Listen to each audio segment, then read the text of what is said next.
الرحيم الحمد لله والصلاة والسلام على رسول الله وعلى آله وصحبه ومن والاه.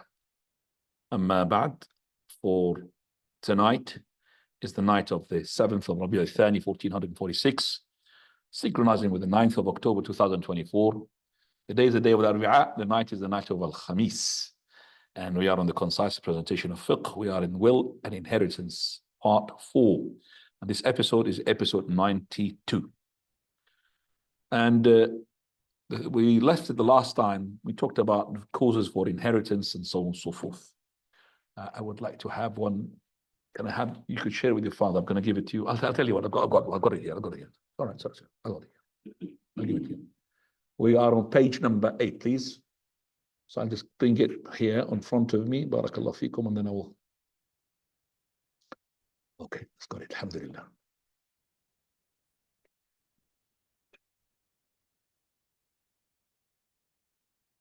Right. Does your page 8, what does it start with? Okay, right. Okay, good.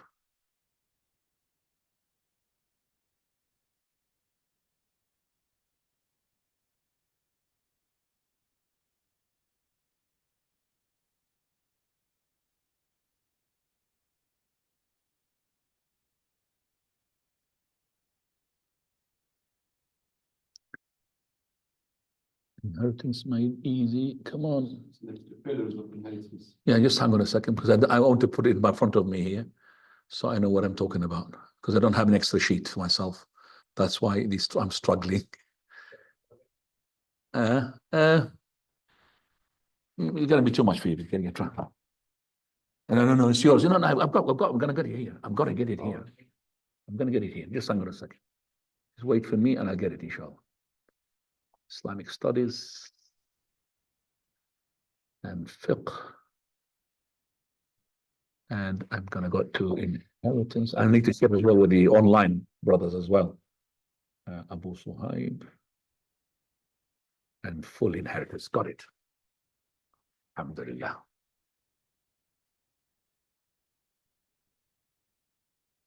Good. So the brothers on the online, I'm going to share it with you, inshallah, so you could really see what we're doing. And participation, share. Okay, full inheritance. Right. As you can see here, Ahmed, can you see them? Yeah? Ahmed? Yes, Sheikh, we can. Jazakallah khair. I'm going to say that. I'm on mute. I say it again. Can you see it?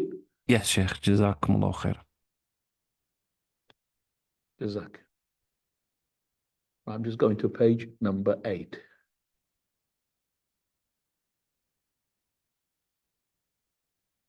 Seven, and this is 8. Right, inheritance, it says, yes? Right. Okay, yes. Inheritance is the transfer of the legal possession of a deceased person to his heirs according to the laws of inheritance ordained by Allah subhanahu wa ta'ala. Pillars of inheritance, those have been mentioned in the book, which is, we've said it last time, but not in detail. So we are detailing things that you could understand here. If one of those pillars is not present, there is no inheritance. What are these pillars? Number 1, bequeathing person. Number 2, the inheritor. Number 3, inheritance, wealth. So this is one of them that is not there, you can't make inheritance. So you have to have the person who died to bequeath, to the person who receives, and you have to the thing that you're going to be receiving. True? Do you understand that? If one of these things are not there, there's no inheritance. You have to have somebody who died to bequeath, and you have to have somebody to receive. And you have to have an item or money or possession to be received. If one of them is there, forget about the inheritance. Okay? So let's just go to the first one, bequeathing person. You see, the actual deceased. Actually, one died. But also there is something which is not actual deceased, which is those considered dead. Example of those being considered dead, a missing person who is considered dead by the judge. He's been missing for lost in war. We can't get any contact with them.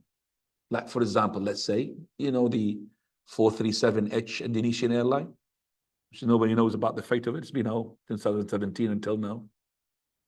The Malaysian one.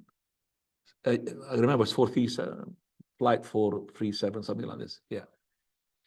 Yeah. So anyway, so after 5 years or 6 years, I mean, these people have died. They've got in as well wealth. So if the judge had ruled, well, it's enough time now, 10 years, it's enough, and he's now considered dead. So his inheritance will be divided. Do you understand that now? So somebody is considered dead by the judge because he's been missing for a time which the judge deemed it to be enough to be, he is dead. Okay, it could be 5 or 6 years. And listen to me, if he had deemed him to be dead, let's say he deemed all these airplane to be dead, and all inheritance they've been divided. And then after 20 years, we found them, they were lost in the jungle. I'm just saying. Okay, so he comes, what is my money? I'm sorry, well, your wife and your children and all of them, they'll be taking the money. No, I'm not dead. Who's going to compensate for him? The state where the judge is working for. Because the state is the one who had considered him to be what? Dead. So they will, the Islamic State, will they take over and they will compensate that person for his money. But second one, which is, this is tricky to understand it, pregnant woman losing the baby due to an attack or her. So she's a pregnant, another person, woman, man or something, or and they kicked in her belly. Okay, so the fetus is considered alive at the time of the attack. It was there. We don't know if it's alive or not, but we consider it to be alive before the attack took place. So it's alive. So he's a human being, male or female, is a human being. And here it says here that the fetus is considered alive at the time of attack and inherits blood money. Ghurra, male or a female slave, 5 camels, then bequeaths it back. Meaning, this child, okay, now is considered alive before the attack. Do you understand that now? Now, when the child later on after this attack had died, so the person who is the attacker is going to be paying blood money. The blood money in Islam is equivalent to the money of 5 camels. How much is a camel? They say 1,000. It's 5,000. So the judge will consider that that baby was alive before the attack. And then when the attack took place, we didn't know what happened, but later on the child came dead. So he would be assumed and considered dead because of that attack. So that child inherited blood money of how much? 5 camels. And inherited that and he bequeathed it because he's dead. So these 5 camels will be divided to his mother, to his sister, if he's got a brother from that mother, to his father. Do you understand me? He will bequeath it back. But third one, the second one, so we said the bequeathing person. Second one is the inheritor, the one who inherits. Number one, he has to be alive. You cannot consider he's not alive. So the person who is alive. So let's say we don't give inheritance to a supposed pregnancy. But if it's pregnant, there is an actual. So here, pregnant, second one, says here, those considered alive. Example of those being considered alive, missing person who's considered alive by the judge. The judge, he said, we have to consider him alive because it hasn't passed enough time, so we will give him inheritance. So somebody died, one of his children is missing. One of the children is actually on board of that plane. This is the opposite, remember, this is the opposite now. So we will divide the inheritance considering that person who was on board of the plane still what? Still alive. We can't take his money back until the judge considers him to be what? Dead. So he'll be considered alive, he will take his portion. Then after 5-10 years, and again, he would say the judge, no, he's dead now. If he's dead, then he will bequeath whatever he had taken as alive back to his brothers and father and mother. You understand that now? So he's considered alive, right? The judge because hasn't been passed enough time. Also, it says here, fetus in the womb of the pregnant woman.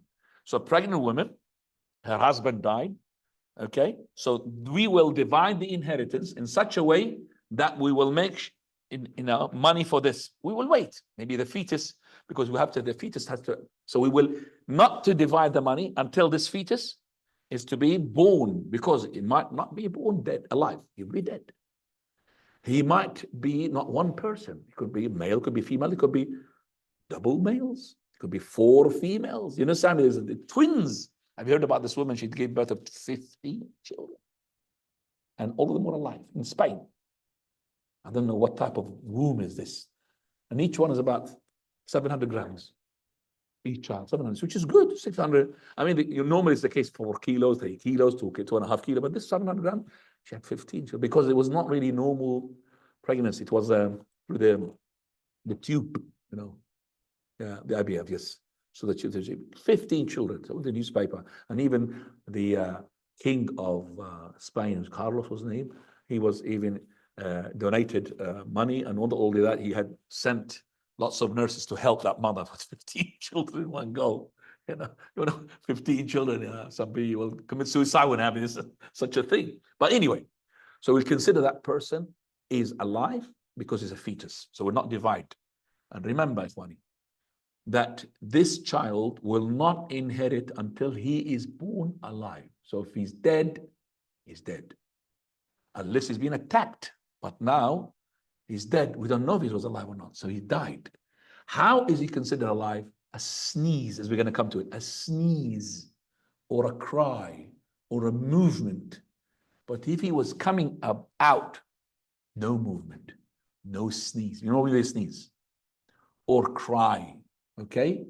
Because of the baby, they cry because of the shaitan comes and poke them. Or they cry, then they inherit nothing. So let's say that they have sneezed or cried or showed a movement of life. And then for, let's say, 30 seconds, and then they died. They inherited, and they're going to be bequeathed back again. You understand that? So that child will inherit, and that's 30 seconds that we have established is alive. He inherited from the father who died before he was born, because he was in the womb of his mother. So he inherited from the father of his, whatever he is, inherits, and because he's alive, inherited in those 30 seconds, and he's going to bequeath back. He's going to have heirs himself, mother, of course, and the father. If the father is not, maybe he's not his life, his brother, whatever. So whatever he inherits, he's going to bequeath back. But if he's born dead, no life sign, he does not inherit anything, nor he bequeaths. Okay. Right.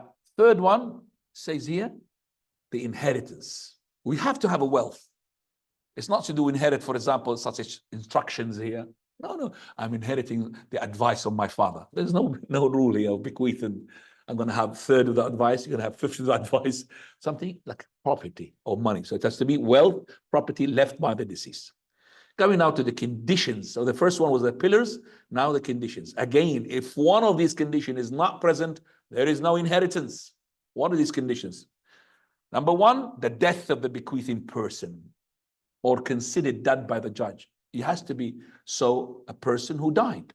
Example, same thing, missing person, ruled by judge, or dead born baby because of his mother was attacked during that time. She'll be considered, and there will be blood money. Blood money is 5 camels, which belongs to the fetus. Second one, inheritors who's alive after death, bequeathing person, or considered alive.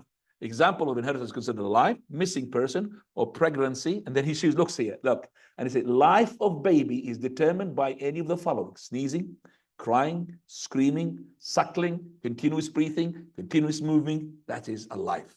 He had inherited. According to the above 2 conditions, no inheritance takes place between any 2 dead people if we do not know which one died first. So, father and son traveling in a car, or they were in the plane. Plane plunged down, they died. Will divide their inheritance as follows. Father will bequeath everyone except for the son who's dead. The son will bequeath, if he's got property as well, bequeath everyone who's except for his father. Do you understand me why? Because we can't distinguish which one is what died first. If in the plane had plunged down, the father had a moment to live longer than the son, so the son will bequeath to the father, but not vice versa. Because we knew now the son died first, and the father was alive, so some of that portion of his money got to go to the father, and the father died, and he's going to bequeath back to the ones who are inheritors, except for his son because he died before him. Is that understood, everybody? So if I can't establish, what have you been? Okay. Right, well, you're missing one of the handouts. You can take that one. Handouts is not there, which is you have to share it with maybe. So we can understand now, if we can't determine which one died first, we can't give any one of them to inherit one another. We have to determine which one dies first. Knowledge of the relationship of the bequeathing person of the inheritance. If I don't know the relationship, how can I divide the inheritance? I need to know the father, is a mother, the son, is a daughter, a wife, or a husband, or a cousin, second cousin. I need to know. So there's no knowledge, then there is no way I can divide this inheritance. So he says here, the only relations that are considered causes of inheritance are spouse, husband and wife, relative, father, mother, relationship, you understand me? Mother, cousin. Third one, reasons, which is called emancipation. I had a slave and I set him free, or I set her free. That person, if he dies and he had no agnates, you understand the word agnates, I will inherit because I have the privilege of emancipation. I set him free. You didn't understand that emancipation because we had a class last week. So, inshallah, bear in mind. It's going to become, it starts Chinese, but slowly becomes English. This topic is Chinese. The more you are with it, it becomes English. But the more you are away from it, it will become Chinese. The more you leave it, Chinese. You don't understand nothing because it's linked to each other. Right. Causes of inheritance. We talked about the causes of inheritance. There are three causes. That is, what is the relationship? Marriage, blood relationship, and what? Third one, emancipation. You understand me? Three ones. Look at the following page. Wala, emancipation. Okay? These are the three reasons. I mean, the one who inherits from me has to have either husband or wife related, or they are related blood relationship, father, mother, cousin, son, daughter. Do you understand me? Or emancipation. Those are the three reasons. So it goes into them now in detail because the book does not detail them properly. Right. The first one, marriage. Inheritance takes place between male, husband, which is husband is H as a symbol, and his female wife, W, in the following circumstances. Right. In the following circumstances, which is valid marriage contract. I should be this should be valid. I should be this point here. I should be putting like semicolon, and I should put this here like that. Okay, valid marriage contract. Invalid marriage will nullify inheritance. Like here's the word shigar. What is a shigar? Shigar, it's called badal. Person giving his daughter to somebody for the condition that that person's daughter gives it to his own son. It's a conditional marriage. I will give you my daughter as long as you give me the daughter. I give my daughter to marry as long as you give me your daughter for me to marry. Either me or my son. There's a condition here. It's called shigar. And that's invalid marriage. Regardless whether there's a mahr or no mahr, which is dowry or no dowry. Just that condition, it makes it invalid. And that was very well known at our times. I don't think maybe you have it these days, but I know it. And I know a person who was having such a marriage, we have to fix it. Because every time what happens, because he married a sister, his wife, okay, and his sister was married to the brother of his wife with this condition. So when his sister, which is married, okay, to the brother-in-law of his, there was some sort of fight between them. They were not really relaxed with each other. Okay, so basically that guy, the husband, sent the wife of his, which is the sister of this brother, which I know, back home. The father of my friend, he is the one who's married, he said to his son, go and send your wife back to them as well. Well, my wife, she didn't do anything, he said. He said, no, look at them. They sent your sister back. And what he did, he had to kick his wife because the revenge for his sister being kicked back. And there's nothing wrong between him and his wife. He has to kick her. And he didn't want to. So he sought my help. And I had to go to his father. And his father, subhanAllah, still alive. And the son said, and he's talking to me, yeah, Allah, I know this is haram. And this is, no, I know, and this is not right. And then he looks at his son, dare you return your wife back? Wallahi, after 5 minutes, half an hour, then he said, haram, dare you put it. Sister, your sister, don't bring her back until they get your sister back. Subhanallah. So after we have concluded this, after that we said, your marriage is invalid. Either you're going to break between the two or you don't. Then you have to be now careful. So now If that person, he honored his wife or he kicked his wife out, nothing to do with this person and his wife. That shay'an is haram. Number two, tahleel. What is tahleel, ya ikhwani? Tahleel is marriage, which is basically person divorces wife. First time, return her back. Second time, return her back. He divorced her the third time. When she's divorced the third time, then this wife, she cannot go back to her ex-husband until she marries somebody else, a full marriage, and then without any sort of agreement behind the back. And then this person either divorces her or he dies. Then she could go back, if she wishes, to her ex-husband with a 3 fresh as well chances. But before that, no. And by the way, the 3 fresh chances only happens after the third divorce. What I mean by this, let's say that this person who divorced his wife first time, return her back, second time, return her back, okay? No. First time, he returned her back. Second time, he did not return her back. She became a stranger. She finished the iddah. She married somebody else.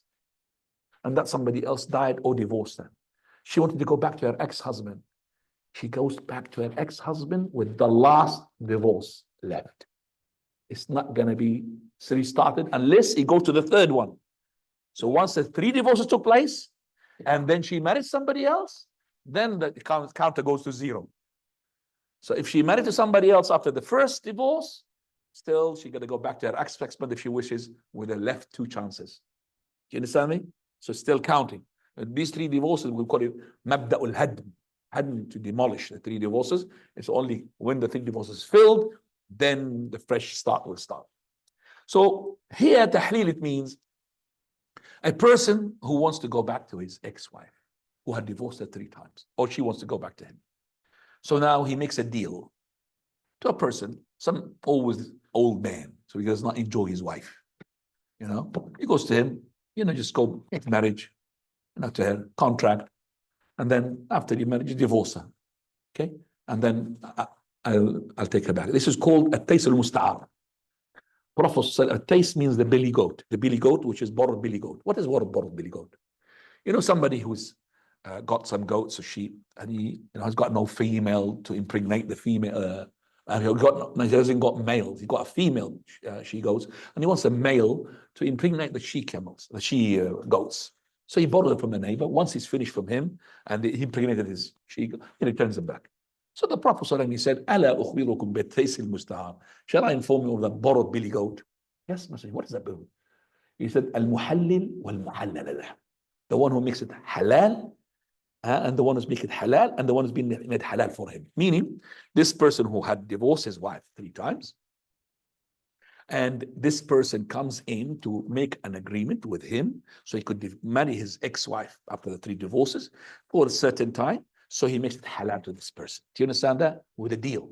And that is under the curse. لعن الله التيس لعن الله المحلل والمحلل. Allah curses both.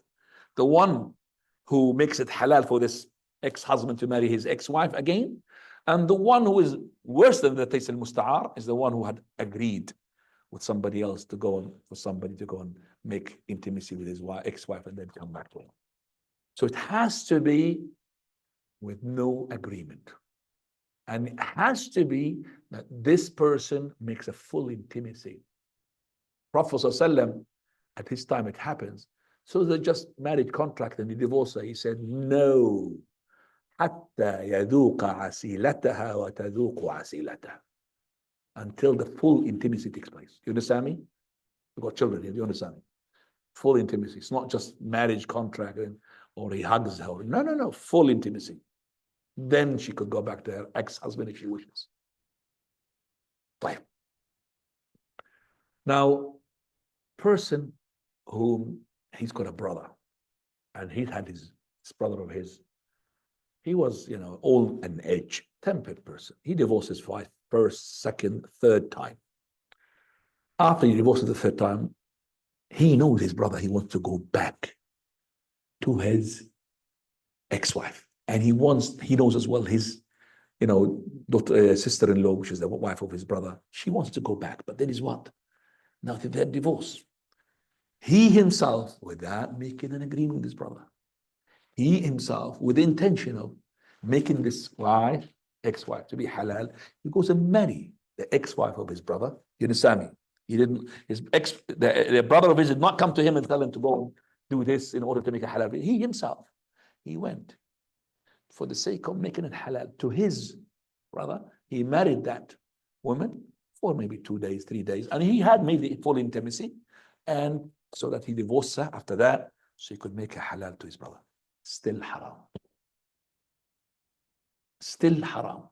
Even though the person did not make a deal, but that person, he made it for this intention. It has to be proper marriage. من غير مواطأة ولا تبيت ولا اتفاق. Without cooperation and without, pre-planning or as well agreement. No, proper marriage. So now we fought called tahleel. Third one is called mut'a. Mut'a is the marriage of the Rafidah. Without any shuhud, without any, it's a marriage for a time. So I will marry you for 2 days or for 2 hours. This is called fornication. Okay, it's called fornication. They call it zawaj mut'a. It's fornication. So that without the wali, no agreement, just meets in the street. Okay, I married you. Okay, 2 hours. Okay, 2 hours, go to the bedroom. Then 2 hours after that, divorce you. MashaAllah. What type of marriage is it is fornication. This is not for Ahl Sunnah. This is for the Rafidah. So if this is the case, then this marriage does not allow inheritance to take place. Do you understand that now? Coming to the second one, here it says, regardless of the marriage being consummated or not. Meaning, if a person married another person, proper marriage through the contract with the shuhud, witness and all of that, and one of them had died before the other, before consummation, before the actual intimacy, still they inherit one another. Do you understand me? So inheritance takes place between the male husband, the female as in the following circumstance, regardless of the marriage being consummated or not. You understand me? So the consummation doesn't make a difference. Third point is during iddah period. What does that mean? So, or the first or the second divorce, not the raj'i, not the irreversible. Meaning, you call it raj'i, reversible, revocable. 3 words the same. A person who had divorced his wife, the first divorce, her iddah is either she's menstruated 3 menses, if she's not menstruated 3 months, if she's pregnant until she delivers a baby. During that iddah time, they're still husband and wife. She's not allowed to leave the house. Because it's called a cooling off period, it's called. So if one of them die, they still inherit one another. Is that understood? Once the iddah is finished, now she becomes a stranger. He becomes a stranger as well. They don't inherit from one another. Right. It says here as well, it's called reversible. So what is irreversible? What is not raj'i? What is not irrevocable? What is it? It means that if the husband divorces his wife, the third divorce, there is a iddah period, but it's not cooling off period, this is. So once the third divorce takes place, straight away they are strangers. You have to leave the house. Or if it's her house, he has to leave the house. Anyway, there's no relationship. So what is the iddah for? The iddah for is to make sure that this woman is what? Is free from pregnancy. She could marry somebody else. Not as a cooling off period. Is that understood? So after the third divorce, it's not an iddah of cooling off. So they are straight away separate. There's no inheritance will take place if it was the third divorce. Because the iddah, the period after the third divorce is for the sake of the wife. She becomes ready for another husband. Do you understand that? Ready for another husband. But it's not like the first divorce iddah or the second divorce iddah. Is that understood, everybody? You don't understand, please. Maybe somebody who's not married is not understanding these things. You understand that what I'm talking about? Good, alhamdulillah. Are you married? Not the moment. Inshallah, you get married. Abdul Aziz, you understand what I'm saying? Does it make sense, Abdul Aziz? Abdul Aziz. Just what is that you don't understand? Because you need to understand, you're going to get married very soon, inshallah. Huh? Most of it. Okay. Pregnant after the third divorce. Regardless if she's pregnant. Okay. Regardless. If the third divorce takes place, she's a stranger, regardless of what she is. Okay. But the iddah of hers after the third divorce will be either the 3 menses or the 3 months if she does not do menses, or if she is, like he said, pregnant until she delivers the baby. That means she's not allowed to marry during that time. But she is a stranger now, no relationship with her husband. There's no inheritance will take place. Is that understood, everybody? Come to the third one. It says no inheritance takes place during the iddah period of a third divorce. Okay, third divorce here, have you said? Irreversible or khulu'. That's one you need to know as well. Or what? Khulu'. What is khulu' here, ya akhwani? Right, khulu' is a divorce, but it is on the request of the wife. And the wife, she will give iftida'. Iftida' means that she would ransom her son. Please give me divorce and take part of my dowry that you've given me. Okay? Even if the husband doesn't accept, he has to take, for example, 50 pence, doesn't matter. Even if the husband said, I don't want anything, khalas, okay, you want to divorce? He's not him who wants to divorce, she is the one who wants to divorce. Don't play with the rules. Let's say that the husband wants to divorce, but he's now the third time. He's already had 2 chances. If he has the third one, then he will miss, he will say, wife, you asked me for the divorce. Because the khulu' does not count from the theory. You could have khulu' hundreds of times. Do you understand me? So I don't want to be the divorce. Let's make khulu'. You asked me, but you want to divorce her. It doesn't work like that. You want her, but she doesn't want you. That's the khulu'. And will be for the exchange of that she will give you maybe part of her dowry or something, whatever, even date. And you will accept it. Okay, have a divorce. That's called khulu'. This khulu' once takes place, they don't inherit from one another. Like the third divorce. So you'll have a iddah, and this iddah, difference between one scholar and scholar, the correct opinion is 1 month. 1 month. Okay, the iddah is 1 month. The third divorce, difference among the scholars, the correct opinion, 1 month. Most of the scholars say 3 months. Why? Because it's not a cooling off period after the third divorce. It's only for to make sure that she's what?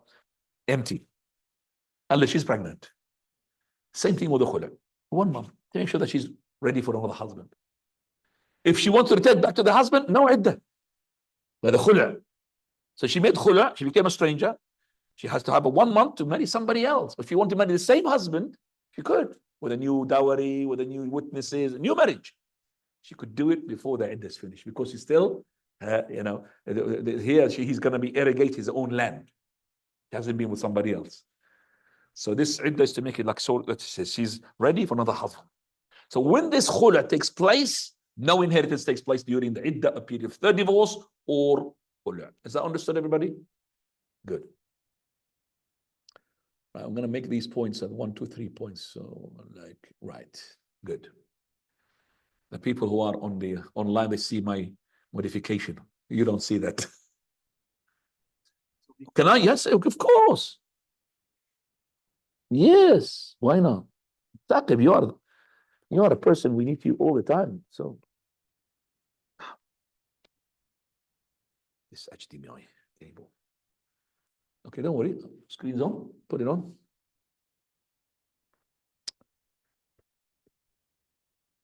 Duplicate.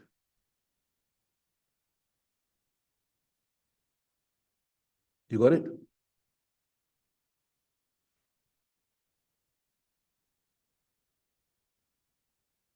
Has to be there. Is the TV on? You were showing the background. Sorry? You were showing the background.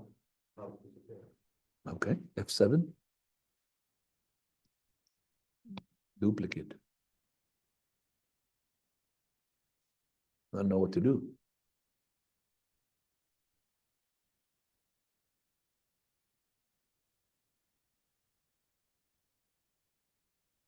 Remember, I'm doing sharing as well with the. Get me the TV on. Check in. Yeah, put the HDMI. That's the one. No? Yes, you see? That's TV. Alhamdulillah. Collapse the ribbon. Right. So this is a notification. I made just instead of, I made them like the bullet point here, I made them 1, 2, 3, 4. Do you understand me? Okay, that's what I made.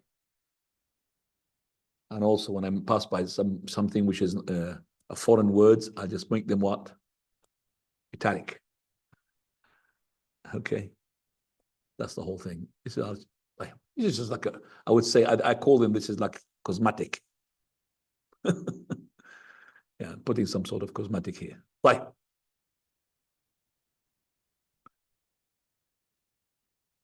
Right. Blood relationship. This is what you need to understand as well. The relationship between two people by birth rather than by marriage. The first one was marriage, spouse, inheritance, causes of inheritance. This one, blood relationship. We have here usul and furu', and we have last one, hawashi. What is this usul, furu', hawashi? Usul means your origin. That's whether it's a male, okay, or a female, right, whom the deceased is branched from. That's your fathers and your mothers. Okay, your fathers and your mothers.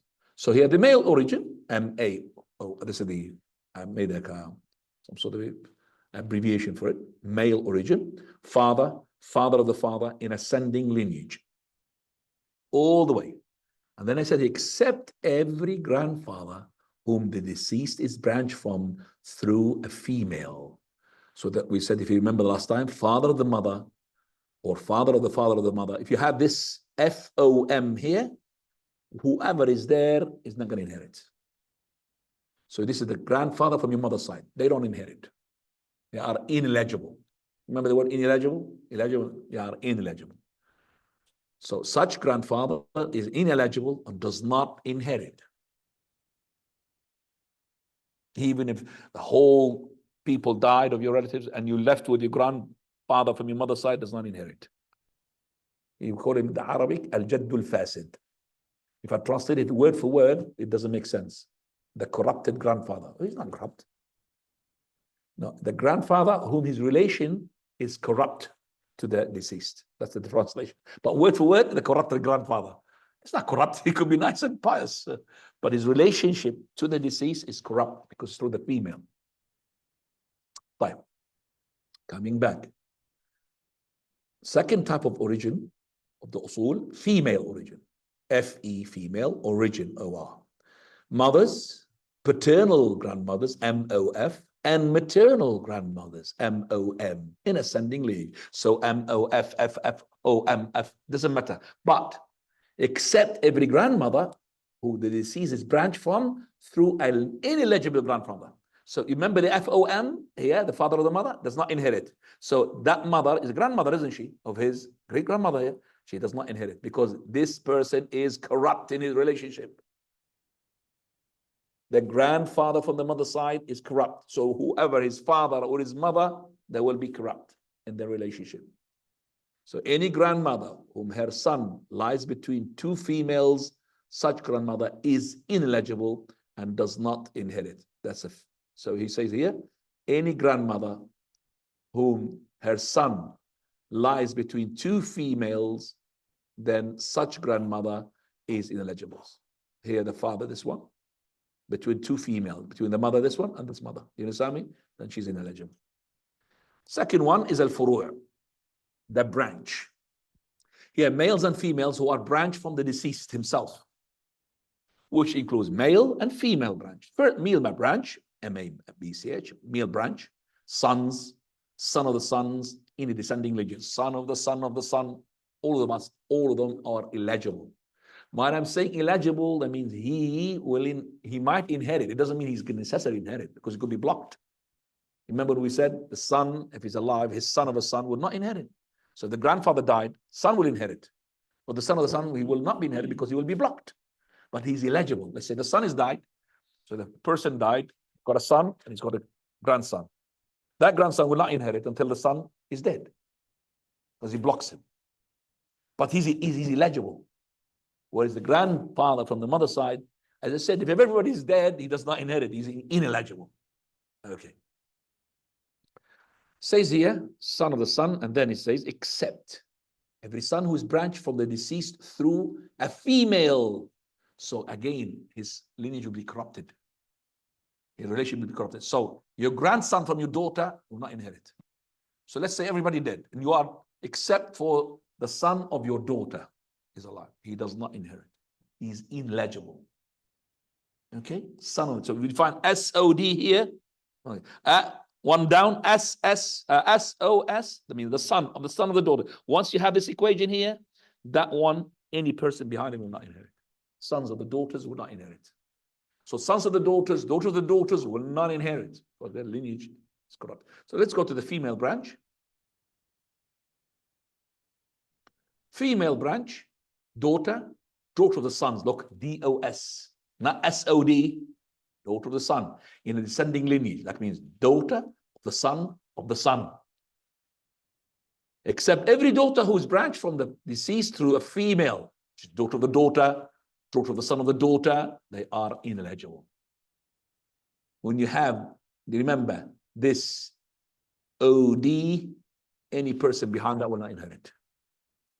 Sons or daughters, okay, daughters or sons of the daughter will not inherit. They are ineligible. Is that understood? Coming to the third one, which is al-hawashi. What is hawashi? Collateral, relatives. Males and females branch from the origin of the deceased. So they are branched from the origin of the deceased. Branch from the father or branch from the mother of the deceased. Not branch from him. Branch from him, he is his fru', like sons on it. Now these are branch from his father or grandfather. So the one who's the son of the father is going to be his brother, isn't he? The son of the grandfather is going to be the uncle, you see? So it's called the hawashi. So yeah, male hawashi, female hawashi. What are the male hawashi? Male hawashi, sons of the father, which is brothers, full brother and paternal brother. Sons of your father is your father. Either he's full or he's what? Paternal. What is full? He is your brother from the father side and the mother side. Paternal is only brother of yours from the father side. Is that understood? Okay. Sons of the grandfather. Sons of the grandfather means they are the brothers of your father. That means they are uncles. They could be full uncle or they could be paternal uncle. What's a full uncle? The full uncle is the brother of your father from the father and the mother. Paternal uncle is the brother of your father only from the father. Is that understood, everybody? Imagine that. Has anybody got a paternal uncle? I have. You have paternal uncle? Yes, I have paternal uncle. I've got plenty, because my grandfather married to 7 women. Allahumma barik. 4 all the time. 4 full. Whenever he divorces one, he gets another one. So the meter is always full. 4 has to have. Right? So I had how many aunts and how many uncles? I lost number. The other grandfather, the brother of his, he's got 150 grandchildren. Wallahi. Not my grandfather, the brother of his, he's older than him. 150 grandchildren we counted. MashaAllah. Tribe, army by itself. Allahumma barik. And that's what the Prophet said. Go and make marriage and give sons and healthy sons and healthy daughters, so that I will be boasting about you, how much you are in the day of resurrection. Ummah Muhammad. See why this China is the most strongest country now? Because of what? Manpower. True or not? Got manpower. Plenty of that. Fine. So, full uncle paternal, in ascending lineage, and their sons. So, even the full uncle of your father, if there is nobody there, let's say the full uncle will block the full uncle which is above him. But let's say somebody died and he left the brother of the father of your father, which is what? The great uncle of yours. He's the uncle of your father, not your uncle. He will inherit. Did you understand that? He will inherit. And the son of your daughter will not inherit. He's close. But the brother of the father of your father, the brother of your grandfather, who's the uncle of your father, if there's nobody there to block him, he will inherit. He's eligible. Okay? All right, understand that now. So it's full uncle, paternal, descending lineage, and their sons in descending lineage. What is their sons? Son of the full brother, which is your nephew, isn't it? Son of the paternal brother, your nephew, but your brother here is from the father side. He will inherit. But remember, he's eligible, but doesn't mean he inherits. If, for example, a person died, he had left nobody except for the son of the full brother and the son of the paternal brother. Son of the paternal brother will inherit nothing. Son of the full brother will take everything. Because why? We will learn this rule, which is called the blocking, because the son of the full brother is an agnate, will block the one who is distant to agnate. This one, he's from the paternal brother, he is not as close to the full brother. So if you got a full brother and a paternal brother, you died. Nobody there except for your full brother and paternal brother. Full brother would block that paternal brother. Is that understood? You would inherit nothing. The paternal brother from one side. You're going to ask me, what about the maternal brother? We'll come to it, which is the brother from the mother's side. We're going to come to it because he's not an agony. We'll see. He's a weaker one. Son of the full uncle, son of the paternal uncle. Do you understand that? Son of the full uncle, which is your cousin. Son of your full uncle. Or son of the paternal uncle, your cousin. In ascendingly, you so that you could be the cousin of your father. There's nobody there to block him. The cousin of your great-grandfather still will inherit. Above, it doesn't matter because still have a proper relationship to you. So here he says here, except every male who is branched from a female origin of the deceased, save the sons of the mother. So it says any branch who this, for example, son of your auntie, son of your sister. If your son of your daughter does not inherit, the son of your sister can inherit. They are ineligible. Do you understand me? So any person who branches from a female origin, they don't inherit, except from whom? The son of your mother, which is the maternal brother. Not the paternal brother, maternal brother. He will inherit as a shareholder, not an agony, but he is blocked by any, like daughter will block him. The daughter can block him, but the daughter cannot block the paternal or the full brother. She could block what? The maternal brother, because from the mother's side, she blocks him, but she does not block the one from the father. Okay, we're going to come to learn it because the blocking is a very important system. You have to learn it. So now we know that any branch from any origin of yourself, like your aunties, your son of aunties, will not inherit at all. Right, says here, therefore, son of any grandmother, maternal uncle, son of any sister, nephew, son of maternal brother, nephew, are ineligible and do not inherit. I'll give you an example. Female Hawashi. The sisters, full sister, paternal sister, maternal sister. Okay? Full sister, sister of yours from the father and the mother. Paternal sister, sister of yours from the father's side. Maternal sister, okay, is a sister from your mother's side only. And by the way, it's not like the agony's full brother and paternal brother, one of them block the other. No. If full sister is there and paternal sister will inherit. They don't block, women they don't block. Very rare. Daughter can block the maternal brother. Yeah, but usually the women they don't block, except they have two women. Two women, yes. We will see that with blocking, inshallah. So maternal sister only, says only. Why only? So they say, therefore, all females, save the daughters of the father or the mother, which is the maternal brothers, maternal sisters, okay, daughters of the father, or the daughter of the father, or the daughter of the mother, do not inherit, such as daughter of any grandmother, maternal aunt, does not inherit. She are ineligible. Daughter of any sister, nieces, they don't inherit. Daughter of any sister, niece, are ineligible and do not inherit. So, daughter of any sister, I think this is the same thing as being repeated here, isn't it? Yes? That's been here, daughter of any sister. Yes? Yeah, I think it's been repeated. Daughter of any sister are ineligible and do not inherit. This is called the blood relationship. Last thing, it was called wala, emancipation. Here, the master or the mistress, means a lady, who will inherit from the slave whom they freed due to any reason, if the latter had no agnates. The latter means the one which is the slave. So if a slave, you set him free, he became a millionaire. And he only had a daughter, nothing else. Daughter will inherit half and you will inherit half, even you're not related, because you're an agnate becomes, subhanallah. But if he had an uncle or a son or a father, you'll inherit nothing. Okay, now we understood now the wala, emancipation. Secondly, he says, second, but the freed slave does not inherit from his or her emancipator whatsoever via emancipation. Which means that this person who has been set free cannot inherit from his master. The master inherits from the one who set him free, but not vice versa.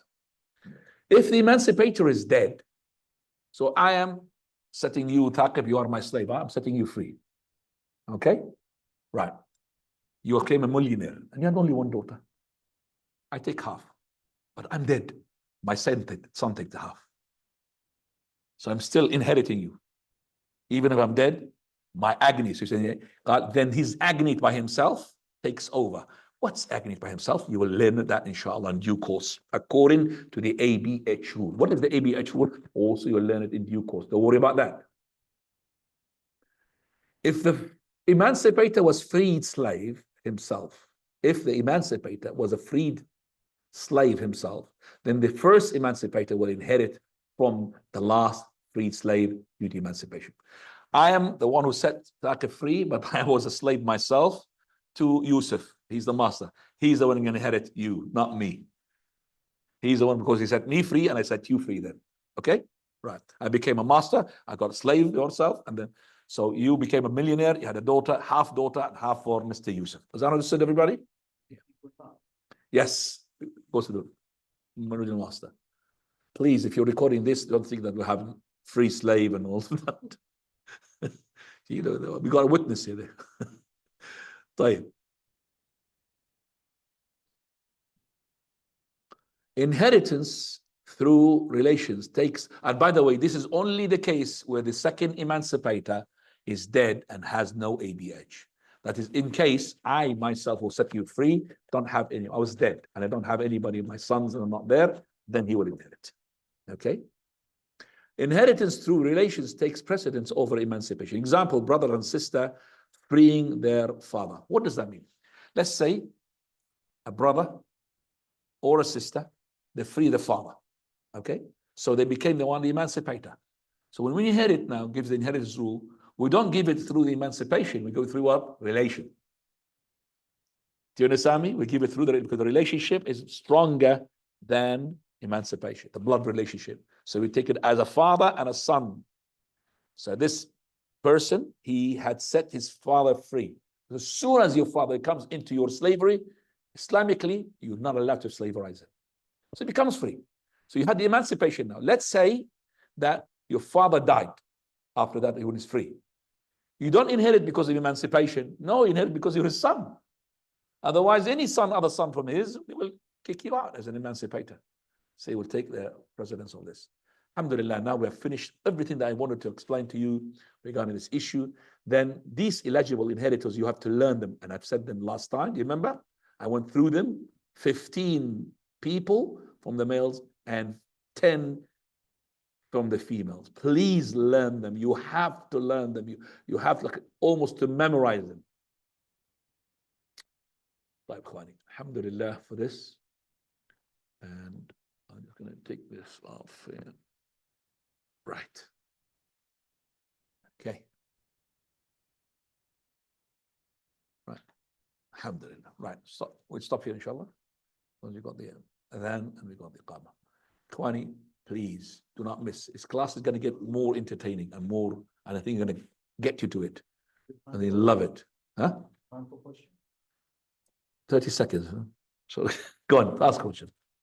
On page number 9. On page number, everybody please open page number 9. I'm going to second. Let me go to page number 9. It's on the screen here. That's page number 9. Yeah, tell me. So when you said about the blood money, Not page number 8. Number 8 is number 9. Number 8. It's not number of the page.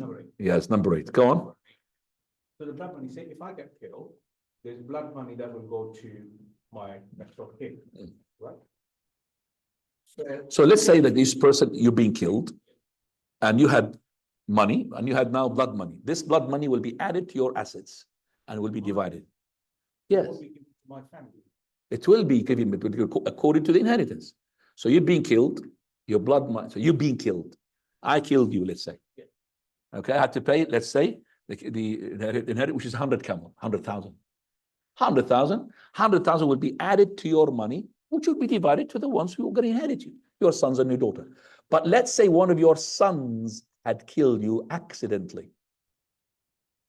Your son ran you over by the car, and he was reckless in his driving. So we call it quasi death. It's not full death within it.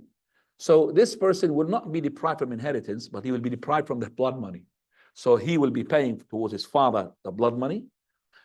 The money now will be divided in inheritance. He will share from the property of yours, but he will not share from the blood money which he had paid. Blood money will go to other than the one who had caused the death for him.